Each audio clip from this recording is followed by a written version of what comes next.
गया था।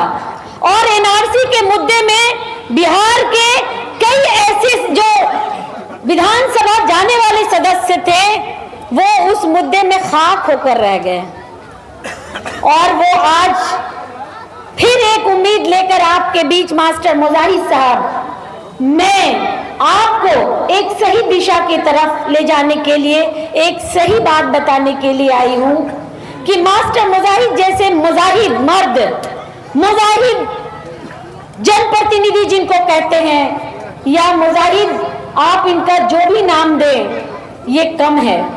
इनका नाम बड़े सोच समझकर इनके वालिदैन ने रखा होगा, बाकी ये मर्द मुजाहिद हैं। आज जिस संघर्ष से ये आप लोगों के बीच अपने मौजूदगी का एहसास दिला रहे हैं, आज आपको पता चलता होगा कि जनप्रतिनिधि कैसा होना चाहिए।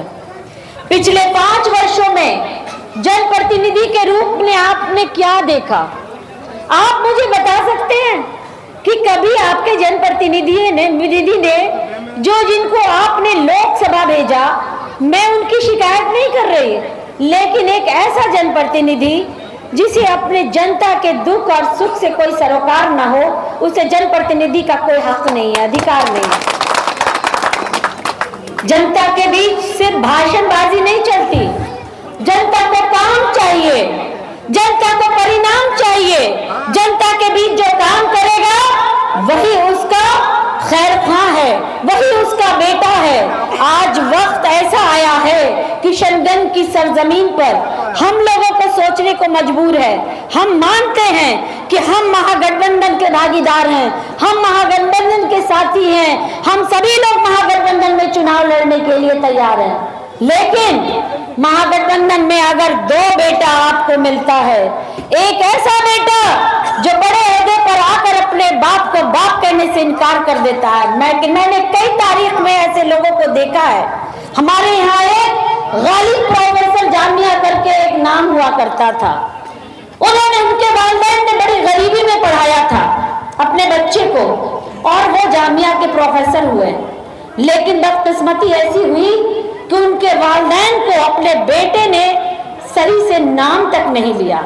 जब वो वहां जामिया गए खुशी खुशी एक पोटली बांधकर चूड़े का, तो उनको कहा उनके बेटे ने कि मेरे बराही लाई हैं।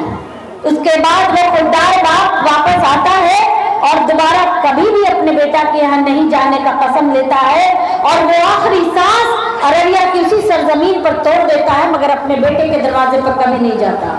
लेकिन एक ऐसा बेटा जो अपने वालिदैन के लिए बाहर की नौकरी छोड़ देता है, एक बड़े ओहदे की नौकरी छोड़ देता है और अपने वालिदैन की खिदमत में जुट जाता है, और वो सोचता है कि मेरे वालिदैन की खिदमत ही हमारी सबसे बड़ा हमारा जो जन्नत का दरवाजा है यही है। तो आप बताएं आपको कैसा बेटा चाहिए? दोनों बेटा आपका है, मैं मानती हूँ, दोनों बेटा आपके सामने है। तय करना आपको होगा कि इनमें से कौन बेटा चाहिए। एक ऐसा बेटा जो आपको पहचानने से इनकार कर दे, और एक ऐसा बेटा जो आपके हर गिरते हुए कदम में आपका साथ दे, आप के कदम में कदम मिलाकर खड़ा रहे। यह आपको तय करना है। महागठबंधन की सरकार है बिहार में, और मैं जदयू से नेत्री के रूप में मैं काम कर रही हूँ, लेकिन किशनगंज में मैं नेत्री के रूप में आज नहीं आई हूँ। मैंने पहले ही कहा कि ये सरजमीन हमारे ससुर की है, मैं आपकी बहू और बेटी के रूप में आई हूँ, और आपको ये बताने आई हूँ कि आज फैसले की घड़ी है। आप लोगों को अपने अधिकार छीन कर लेने होंगे। ये फैसला तब होगा जब आप अपनी आवाज बुलंद करेंगे। अगर आप खामोश रहें तो मैं आपको यकीन के साथ कहती हूँ कि ये फैसला आपके पक्ष में नहीं जाएगा। इसलिए आपको मुत्तहद होना होगा, आपको मुत्तहदी और कसम लेनी होगी कि मास्टर मुजाहिद के लिए आपको चौक चौराहे पर अपनी आवाज बुलंद करनी होगी। अगर सच्चे दिल से आप चाहते हैं कि मास्टर मुजाहिद आपका बेटा बनकर, नेता बनकर नहीं, आपका बेटा बनकर के खिदमत करे, तो आपको ये कसम लेनी होगी कि आपका बेटा इसी तरह ये टिकट